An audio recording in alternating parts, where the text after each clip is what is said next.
Hello friends, welcome back in my YouTube channel Tulsi global academy. आज के इस video lecture में हम लोग डिस्कस करने जा रहे हैं क्लास 10th जो आपका एसएसटी का पेपर हुआ है दिल्ली आपका जो स्कूल्स है उसके द्वारा जो कंडक्ट किया गया था आपका पेपर जो 20 मार्क्स का आपका सेकेंड यूटी था उसके जो पेपर्स हुए हैं उसके बारे में हम लोग डिस्कस करेंगे कि इसके क्या क्या राइट आंसर थे। राइट, तो ये आपका 20 मार्क्स का क्वेश्चन हुआ है टोटल आपका, और इससे हमको ये भी जानकारी मिलेगा कि मिस जो हमारा बोर्ड एग्जाम होने वाला है, राइट, जो हमारा बोर्ड एग्जाम होने वाला है उसमें किस टाइप के क्वेश्चंस आएंगे और कितने कितने मार्क्स के क्वेश्चंस आपके बनते हैं। तो चलिए वीडियो को स्टार्ट करते हैं। फर्स्ट क्वेश्चन यहाँ पर देख सकते हैं, फर्स्ट क्वेश्चन आपके सामने है, बोल रहा है what is Rowlatt act. Right, तो इसके बारे में हमने पढ़ा था हिस्ट्री के सेकंड चैप्टर में। राइट, हिस्ट्री के सेकंड चैप्टर में हमने पढ़ा था कि रॉलेट एक्ट क्या होता है। तो इसके बारे में हमने बताया था कि मिस रॉलेट एक्ट आपका क्या होता है, it is also known as black act. Right, इसकी मिस इसको आपका एक और एक्ट के नाम से जाना जाता है, ब्लैक एक्ट के नाम से भी जाना जाता है। और ब्लैक एक्ट क्यों बोला जाता है इसके बारे में भी हमने बताया था कि देखिए इसको क्या बोला जाता है, काला कानून। काला कानून क्यों बोला जाता है, क्योंकि देखिए कि मिस रॉलेट एक्ट जब आपका इंडिया में आया, कब आया था आपका 1919 में आया था। राइट, 1919 में आपका आता है ब्लैक एक्ट। इसके द्वारा क्या कर दिया गया था कि मिस जो यहाँ के पुलिस थे, राइट, उसको क्या कर दिया गया था, ज्यादा पावर दे दिया गया था कि मिस जो भी प्रोटेस्टर थे जो फ्रीडम की डिमांड कर रहे थे, राइट, जो ब्रिटिशर्स के विरोध थे उनको क्या कर ले रहे थे ये कि जेल में बंद कर दे रहे थे विदाउट ट्रायल। राइट, तो ये क्या किया कि मिस अब इसको इंग्लिश में आप कैसे लिखेंगे इसके बारे में थोड़ा सा समझते हैं। तो देखिए it gives more power to the police to arrest the protesters without trial. Right, तो इसको हम लोग क्या बोलेंगे, रॉलेट एक्ट। राइट, तो एक नंबर का आपको क्वेश्चन है, इतना बहुत हो जाता है आपका एक नंबर के लिए। नेक्स्ट क्वेश्चन आता है who produced the steam engine. Right, तो सेकंड क्वेश्चन आपका पूछ रहा है कि जो आपका स्टीम इंजन था, राइट, ये किसके द्वारा आपका जो है प्रोड्यूस किया गया था। राइट, तो ये व्यक्ति थे एक थॉमस, राइट, थॉमस, इनका नाम था क्या, Thomas new common. Right, new common. Right, और ये कब, देखिए इसके बारे में ये आपका जनरली बहुत से लोगों ने गलत किया होगा। क्यों गलत किया होगा, क्योंकि जो है हम लोग पढ़ते हुए आ रहे हैं कि मिस भाप का इंजन यानी कि आपका जो स्टीम इंजन होता है वो कौन प्रोड्यूस किया था, ये जेम्स वाट आप लोग पढ़ते हुए आ रहे हैं। राइट, लेकिन देखिए यहाँ पर क्या बोल रहा है कि प्रोड्यूस कौन किया था, तो देखिए जो जेम्स वाट थे उन्होंने क्या किया था, मॉडिफाई किया था। राइट, उसमें जो भी क्रिटिकल एनालिसिस थी उसको क्या किया था, उन्होंने मॉडिफाई किया था। राइट, और उन्होंने जो आपका मॉडिफाई करके इन्वेंट किया था वो आपका किया था 1764 में। राइट, लेकिन यहाँ पे क्वेश्चन पूछा है कि हु प्रोड्यूस द जो है आपका स्टीम इंजन। राइट, तो प्रोड्यूस के बारे में पूछा था, तो प्रोड्यूस आपके कौन किए थे, थॉमस न्यू कॉमन किए थे। राइट, और कब किए थे, 1712 में। कब किए थे, 1712 में। राइट, तो दोनों में कंफ्यूज नहीं होना है। राइट, अगर प्रोड्यूस के बारे में पूछता है तो हम क्या लिखेंगे, थॉमस न्यू कॉमन लिखेंगे। राइट, अगर यही पूछता हमारा कि मिस फाइनली आपका कौन बनाया था, कि मिस उसको जो भी क्रिटिकल मतलब जो भी उसमें खामियां थी उसको समाप्त करके फाइनली आपका कौन बनाया था, तो वो जेम्स वाट आपके बनाए थे। कब, 1764 में आपका जो है बनाया गया था। राइट, नेक्स्ट क्वेश्चन आपका आता है, यहाँ पर देख सकते हैं थर्ड क्वेश्चन आपका कह रहा है कि production of a community mostly through the natural process is an activity in which sector.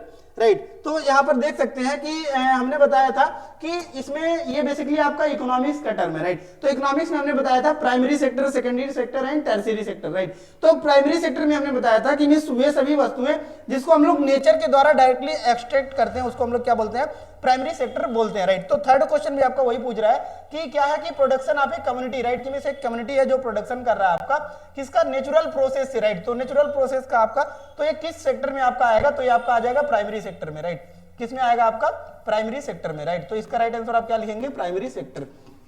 Next question यहां पर देख सकते हैं, कह रहा है आपका कि give an example of biotic resources. Right, तो ये आपका किस चैप्टर का है, ये आपका जियोग्राफी के फर्स्ट चैप्टर का है। उसमें हमने बताया था कि मिस 5 मार्क्स का क्वेश्चन इसमें फिक्स रहता है आपका। राइट, क्वेश्चन क्या पूछता है वो भी हमने बताया था कि miss what do you mean by resources. Right, and classified, कि मिस इसको क्लासिफाई भी आपका करना था। तो उसको हमने बताया था कि मिस बेसिकली आपका क्या होता है कि 4 टाइप के आपके क्या होते हैं, रिसोर्सेज होते हैं। उसमें हमने बताया था कौन कौन सा आपका जो है on the basis of origin, on the basis of origin. Right, तो उसमें हमने बताया था on the basis of origin में आपका एक होता है बायोटिक रिसोर्सेज और एक होता है आपका क्या, एबायोटिक रिसोर्सेज। राइट, तो बायोटिक रिसोर्सेज क्या होता है, उसमें हमने बताया था कि means everything which we are obtained from the living organism that is known as biotic resources. Right, कि मिस ऐसे रिसोर्सेज जो हम लोग क्या कर सकते हैं, जीवित प्राणियों से, राइट, जीवित ऑर्गेनिज्म से प्राप्त करते हैं, उसको हम लोग क्या बोलते हैं, बायोटिक रिसोर्सेज बोलते हैं। लेकिन यहाँ पे बस आपका एग्जांपल पूछा है तो एग्जांपल के ही आपको लिखना था। तो एग्जांपल इसका आपका क्या क्या हो जाएगा, देखिए फॉरेस्ट से जो भी हम लोग कलेक्ट करते हैं ये हमारा क्या हो जाएगा, जो है आपका बायोटिक रिसोर्सेज में आ जाएगा। एक ही एग्जांपल पूछा है लेकिन और भी हम लोग समझ लेते हैं। देखिए फॉरेस्ट से जो भी आपका रिसोर्स प्राप्त किया जाता है, एनिमल के द्वारा जो भी आपका रिसोर्स वगैरह प्राप्त किया जाता है, या फिर आपका मराइन एनिमल, राइट, मींस जो आपके समुद्र में पाए जाने वाले जीव जंतु होते हैं उनके द्वारा भी जो हमको प्राप्त होता है रिसोर्सेज, उसको हम लोग क्या बोलेंगे, बायोटिक रिसोर्सेज में कंसीडर करते हैं। नेक्स्ट क्वेश्चन आता है आपका क्वेश्चन नंबर 5। क्वेश्चन नंबर 5 यहां पर देख सकते हैं, कह रहा है आपका right, give an example of non renewable resources, right. तो देखिए अब ये भी आपका रिसोर्सेज चाहिए पूछा गया है कि मींस हमने बताया था 4 टाइप के आपके रिसोर्सेज होते हैं। फिर से यहाँ पर जो है हम लोग थोड़ा सा कंसीडर कर लेते हैं। देखिए हमने बताया था कि मींस यहाँ पर देख सकते हैं, हमने बताया था कि जो आपके रिसोर्सेज है, रिसोर्सेज, राइट, इसको 4 टाइप में आपका डिवाइड किया जाता है, राइट। पूरा इसको हमने पढ़ाया भी है, राइट, उसको जाकर आप अगर वीडियो लेक्चर नहीं देखे हैं तो जाकर आप पूरा कंसीडर कर सकते हैं। और रिसोर्सेज को हमने बताया था कि मींस 4 टाइप में आपका क्लासिफाई किया जाता है। पहला आपका था on the basis of origin, right, on the basis of origin, और इसी में ही हमने बताया था कि on the basis of origin में ही आपको क्या आता है, बायोटिक एंड एबायोटिक आपका आता है। क्या क्या आता है, biotic and abiotic, right, biotic and abiotic आपका इसी में ही आता है, right, biotic and abiotic. Biotic क्या होता है, हमने बताया कि मींस ऐसे सभी जो है रिसोर्सेज जो हम लोग क्या करते हैं कि मींस लिविंग ऑर्गेनिजम से प्राप्त करते हैं उसको हम लोग बायोटिक बोलते हैं, और जो भी हम नॉन लिविंग से प्राप्त करते हैं इसको हम लोग क्या बोलते हैं, एबायोटिक बोलते हैं, राइट। नेक्स्ट आपका हमने बताया था कि क्लासिफिकेशन हमारा किसके आधार पर होता है। नेक्स्ट हमारा जो क्लासिफिकेशन होता है वो किसके आधार पर होता है, on the basis of exhaustibility, right, on the basis of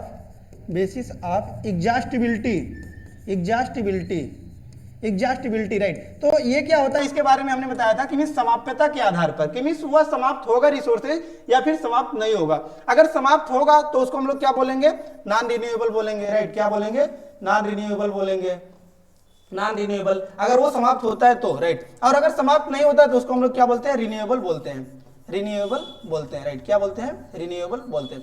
और इसके एग्जांपल भी हमने बताया था कि मींस देखिए आपका नॉन रिन्यूएबल में क्या होगा, नॉन रिन्यूएबल में आपको क्या होगा कि मींस जैसे कि आपका हो गया कोल एंड पेट्रोलियम, राइट, कि मींस एक बार आपने यूज कर लिया फिर पुनः आप इसका उपयोग नहीं कर पाएंगे, राइट। तो ये हमारा क्या हो जाएगा, नॉन रिन्यूएबल, कि मींस पुनः हम लोग इसको प्राप्त नहीं कर सकते हैं। नेक्स्ट आपका रिन्यूएबल भी आपका इसी में आता है। तो रिन्यूएबल के बारे में हमने बताया था कि मींस आपके ऐसे सभी संसाधन जिसको हम लोग पुनः प्राप्त कर सकते हैं उसको हम लोग किस में कंसीडर करते हैं, रिन्यूएबल में। तो इसके बारे में हमने बताया था कि इसका एग्जाम्पल आपको क्या हो जाएगा, विंड हो जाएगा, राइट, विंड हो जाएगा, आपका वाटर हो जाएगा, सनलाइट हो जाएगा, राइट। ये सभी आपके क्या हो जाते हैं, रिन्यूएबल के एग्जांपल हो जाते हैं। लेकिन क्वेश्चन में आपका क्या पूछा है, क्वेश्चन में यहां पर देख सकते हैं, क्वेश्चन आपको कह रहा है कि राइट, क्वेश्चन आपको क्या पूछ रहा है, क्वेश्चन के बारे में हम लोग डिस्कस करते हैं। देखिए क्वेश्चन में लेकिन आपका एग्जांपल पूछा है किसका, आपका कि give an example of non renewable resources, right. तो नॉन रिन्यूएबल का रिसोर्सेज का एग्जांपल हमने बताया क्या है आपका, कोल एंड पेट्रोलियम, राइट, क्या है आपका, कोल एंड पेट्रोलियम, क्योंकि ये क्या होता है कि पुनः हम लोग इसको प्राप्त नहीं कर सकते।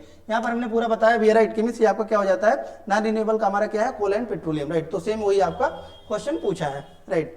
तो यहाँ पर देख सकते हैं नेक्स्ट क्वेश्चन आपका पूछ रहा है, पॉलिटी से रिलेटेड है, क्वेश्चन नंबर 6। क्वेश्चन नंबर 6 आपको कह रहा है व्हाट इज फेडरलिज्म, राइट। तो फेडरलिज्म क्या होता है इसके बारे में आपको क्वेश्चन पूछ रहा है। तो फेडरलिज्म क्या होता है इसके बारे में हम लोग समझते हैं। तो देखिए जैसे कि कोई भी कंट्री है आपका, राइट, जैसे कि हम लोग मान लेते हैं इंडिया है आपका, राइट, इंडिया है। लेकिन यहाँ पर क्या होता है कि जो सरकार होती है, राइट, वो तीन स्तर पर आपका बनाया जाता है, राइट। सबसे पहला जो होता है हमारा उसको हम लोग क्या बोलते हैं, यूनियन या फिर सेंटर, राइट, सेंटर यानी कि केंद्र सरकार, राइट। दूसरा हमारा कौन सा होता है, स्टेट, राइट, स्टेट। और तीसरा हमारा कौन सा होता है, लोकल, राइट। यानी कि जो हमारा पावर है वो क्या है, डिस्ट्रीब्यूटेड है, राइट। पावर हमारा क्या है, डिस्ट्रीब्यूटेड है, पावर क्या है वो डिस्ट्रीब्यूटेड है, राइट, डिस्ट्रीब्यूटेड है। मींस हमारा क्या है, पावर सेंट्रलाइज नहीं है, हमारा डिस्ट्रीब्यूटेड है, राइट। तो इसी को हम लोग क्या बोलते हैं, फेडरलिज्म बोलते हैं, कि distribution of power that is known as federalism, right. तो सेंटर पर हमारा सेंट्रल लेवल के सरकार है जो क्या करता है, पूरे भारत का हमारा देखता है, राइट। और स्टेट में हमारा क्या होता है, पर्टिकुलर स्टेट्स में हमारा क्या होता है, स्टेट लेवल की सरकार होती है। और लोकल लेवल पर जैसे कि ग्रामीण लेवल पर, विलेज लेवल पर हमारा क्या होता है, लोकल गवर्नमेंट होती है। तो इसको हम लोग क्या बोलेंगे, पावर का डिस्ट्रीब्यूशन बोलेंगे। इसी को हम लोग क्या करते हैं, पॉलिटी के टर्म में यूज करते हैं, फेडरलिज्म, राइट। नेक्स्ट यहाँ पर देख सकते हैं, नेक्स्ट आपका आता है, नेक्स्ट क्वेश्चन आपका पूछ रहा है कि state N example of each activity, right. अब ये भी आपका किससे रिलेटेड है क्वेश्चन है आपका, इकोनॉमी से ही रिलेटेड क्वेश्चन है, राइट। अभी हमने बताया है कि मींस 3 सेक्टर्स होते हैं इकोनॉमी के, हमारे इंडियन इकोनॉमी में आपका 3 सेक्टर्स होता है, राइट। कौन कौन सा आपका? Primary, secondary and tertiary, right. तो इसी के एग्जांपल के बारे में पूछ रहा है कि एक एक आपको एग्जांपल बताना है, प्राइमरी का, सेकेंडरी का और टर्शियरी का, राइट। तो इसके एग्जांपल के बारे में हम लोग समझते हैं। तो देखिए प्राइमरी आपका हमने बताया था कि प्राइमरी सेक्टर ऐसे सेक्टर होते हैं जिसको डायरेक्टली हम लोग कहां से प्राप्त करते हैं? ऑब्टेन करते हैं हम लोग नेचुरल रिसोर्सेज से, राइट। तो इसमें आपको क्या हो जाएगा? फार्मिंग हो जाएगा, फार्मिंग, राइट। उसके बाद फिशिंग में हमारा किस में आ जाएगा? ये आपका प्राइमरी में ये आ जाएगा, राइट। फार्मिंग हो गया, फिशिंग हो गया। उसके बाद डेयरी दूध उत्पादन जो लोग करते हैं, राइट। ये भी हम लोग क्या करते हैं? डायरेक्टली हम लोग एक्सट्रैक्ट करते हैं, कहां से? नेचर से, राइट। तो ये सभी हमारा एग्जांपल हो जाता है किसका? प्राइमरी का।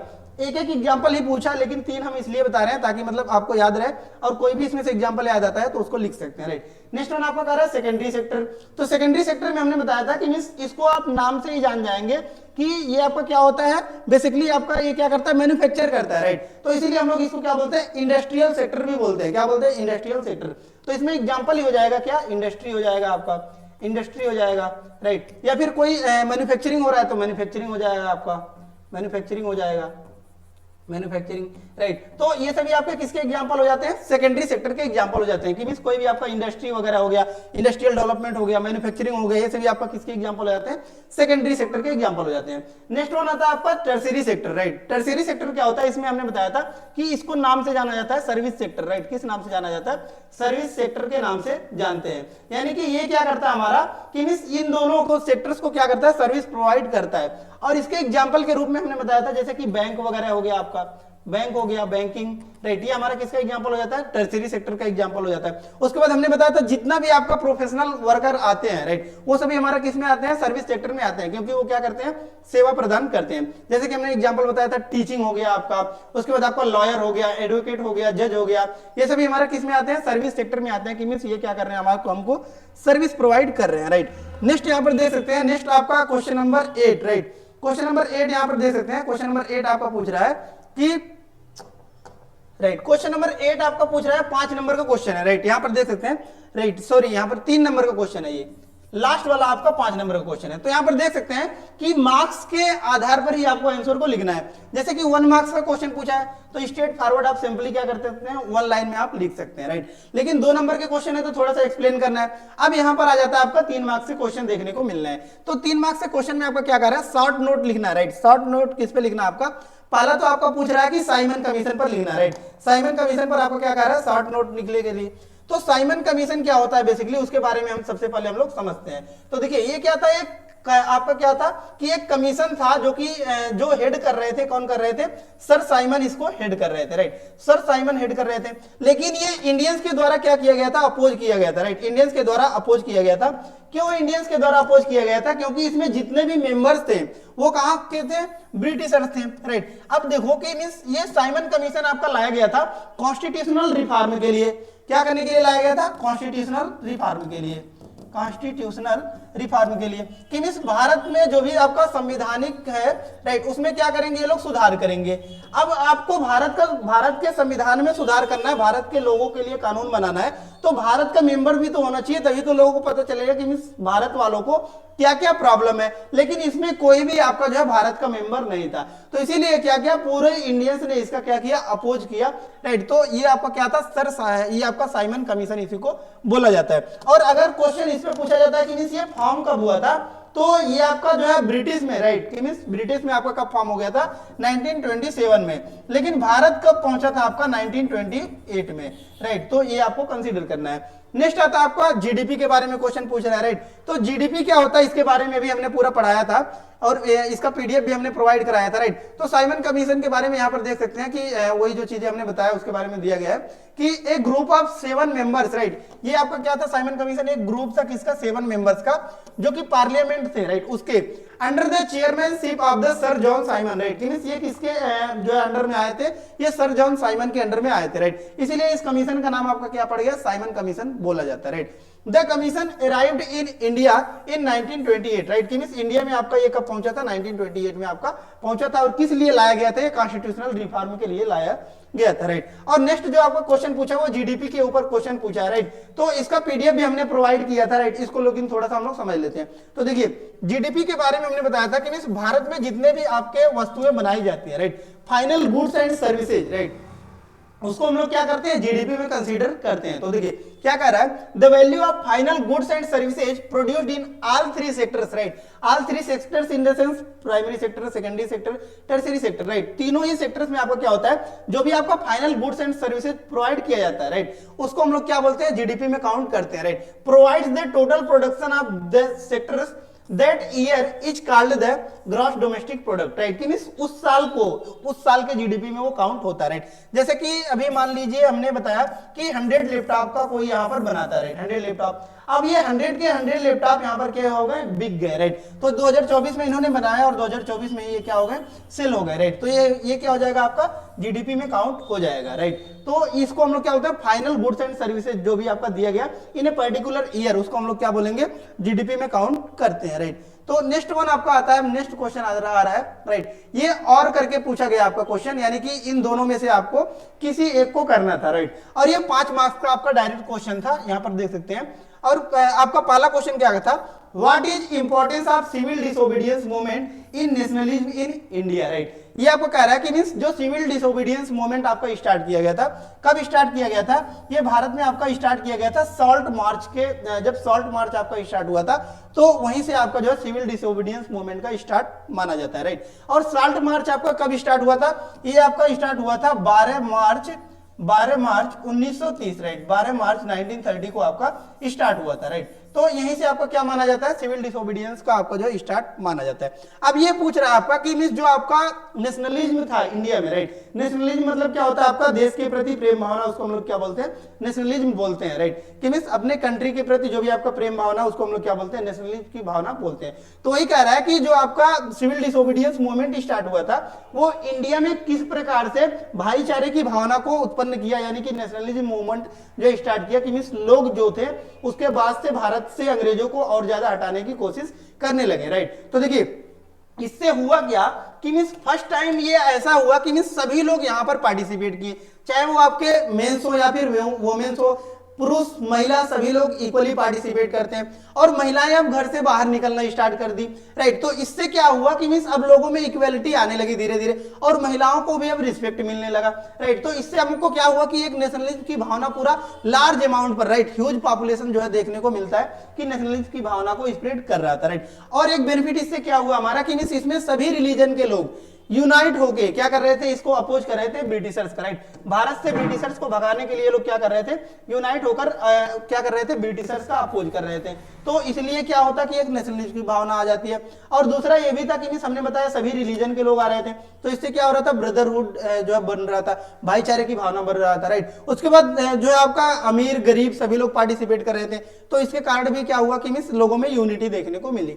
तो इससे क्या हुआ कि मींस ओवरऑल हमारा क्या होता है कि यह हमारा नेशनलिज्म की भावना को क्या करता है, ये आपका कंट्रीब्यूट करता है, राइट, कि मींस नेशनलिज्म की भावना यहाँ से आपका जागृत होता है। तो यहाँ पर देख सकते हैं आपका जो है सिविल डिसोबीडियंस मूवमेंट के बारे में बताया गया, थोड़ा सा रीड कर लेते हैं। देखिए क्या कह रहा है आपका, the civil disobedience movement of 1930 also known as the salt Satyagraha, right, कि मींस ये आपका नमक कानून से स्टार्ट हुआ था, हमने बताया 12 मार्च को आपका स्टार्ट हुआ था, राइट, 12 मार्च को आपका स्टार्ट हुआ था। और अगर क्वेश्चन ये भी पूछता है कि व्हेन आपका पूछता है अगर कि means when civil disobedience movement called off, यानी कि कब समाप्त किया गया, तो ये आपका 1934 में आपका कॉल्ड ऑफ किया गया था, यानी कि 4 साल तक आपका जो है सिविल डिसोबीडियंस मूवमेंट देखने को मिलता है। तो ये कह रहा है was a major mass movement that helped fuel nationalism and resistance in India, right, कि मींस ये क्या होता है, जो हमारा सिविल डिसोबीडियंस मूवमेंट था, ये क्या किया, नेशनलिज्म की भावना का प्रचार किया इंडियंस में आपका नेशनलिज्म की भावना का प्रचार किया, और ब्रिटिशर्स को हटाने के लिए आपका बहुत ही ज्यादा लाभदायक रहा, right. The movement success helped unity unify Indians against British rule and drew international attention to India's cause for independence, right. कि मीन्स ये क्या किया कि मीन्स ये आपका एक यूनिटी प्रदान कर दिया कि मीन्स सभी धर्म के लोग जो है आपका क्या करने लगे, ब्रिटिशर्स के खिलाफ अपोज करने लगे, राइट। और यहाँ पर महिलाएं और पुरुष सभी लोग पार्टिसिपेट किए, उसके बाद जो है आपका अमीर गरीब सभी लोग पार्टिसिपेट किए, तो इससे क्या हुआ, एक यूनिटी देखने को मिला। और दूसरा जो पॉइंट आपका कह रहा है कि मीन्स ये आपका इंटरनेशनल लेवल पर इंपॉर्टेंस इसको देखने को मिला।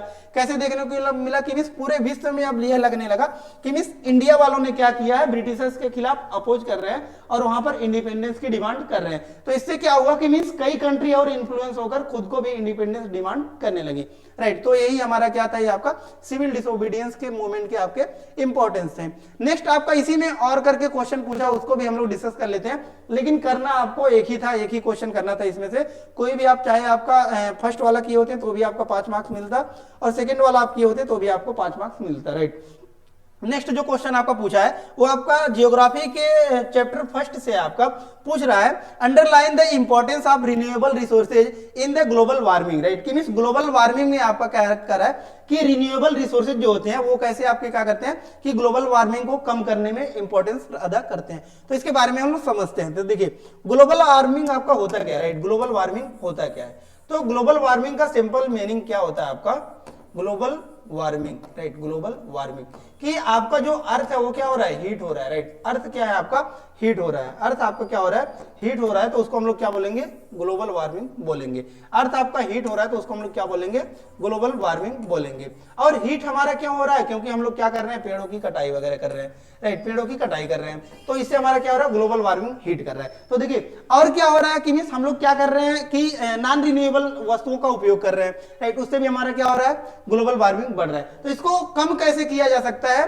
Bye only by the renewable resources, right. कि मींस रिन्यूएबल रिसोर्सेज से अगर हम लोग क्या करते हैं, ज्यादा उपयोग करते हैं, तो इससे हमारा क्या हो जाएगा, जो ग्लोबल वार्मिंग है उसको हम लोग कम कर सकते हैं।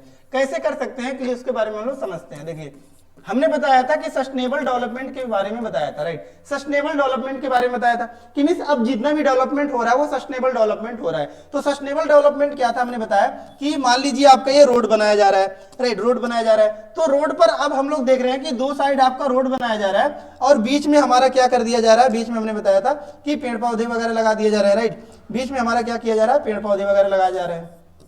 अब इससे क्या होता है, हमने बताया कि इधर आपका मान लीजिए कि कार आपका मूव कर रहा है या फिर आपका बस वगैरह कुछ भी यहाँ पर मूव कर रहा है, राइट। तो ये क्या करते हैं, कार्बन डाइऑक्साइड रिलीज करेंगे और ये कार्बन डाइऑक्साइड रिलीज कर रहे हैं। कार्बन डाइऑक्साइड क्या है आपका, एक ग्लोबल वार्मिंग गैस है, राइट। कि मींस इससे ग्लोबल वार्मिंग आपका बढ़ जाएगा जब कार्बन डाइऑक्साइड आपका रिलीज हो रहा है। तो ये पेड़ पौधे क्या किए कि मींस कार्बन डाइऑक्साइड को इनटेक कर लिए, यानी कि फोटोसिंथेसिस करते हैं और कार्बन डाइऑक्साइड को ले लेते हैं। और इन्होंने क्या किया, कार्बन डाइऑक्साइड को एब्जॉर्व कर लिया और ऑक्सीजन दे दिया।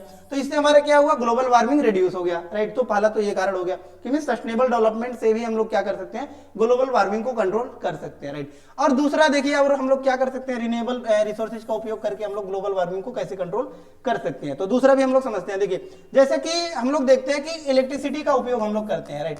इलेक्ट्रिसिटी का उपयोग करते हैं और इलेक्ट्रिसिटी हमारा जो है जनरली अभी ज्यादा से ज्यादा किससे जो है बनाया जाता है, वो कोयले से बनाया जाता है, कोयले से बनाया जाता है। और कोयला के बारे में हमने बताया कि कोल आपका क्या है, एक नॉन रिन्यूएबल रिसोर्सेज है। तो इसको हटाकर हम लोग क्या कर सकते हैं, रिन्यूएबल रिसोर्स यहाँ पर उपयोग कर सकते हैं। रिन्यूएबल रिसोर्स से भी हम लोग क्या कर सकते हैं, बिजली का उत्पादन कर सकते हैं।